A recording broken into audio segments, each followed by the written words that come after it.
Dahil umuulan na naman, wala tayong magagawa kundi mag-deliver habang nababasa. Pero ayos lang yan basta kumikita. Masarap sana matulog pero kailangan kumita.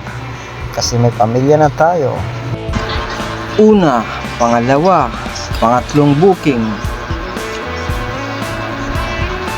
pang-apat at pang-limang booking, pang-anim na booking, pang-pitong booking, pang-walong booking, pang-siyam na booking,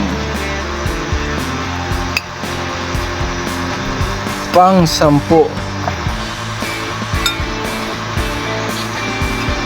pang-labing-isang booking, pang-labing-dalawa at pang-labing-tatlong booking, pang-labing-apat na booking, at pang-labing-lima ang pinakahuling booking.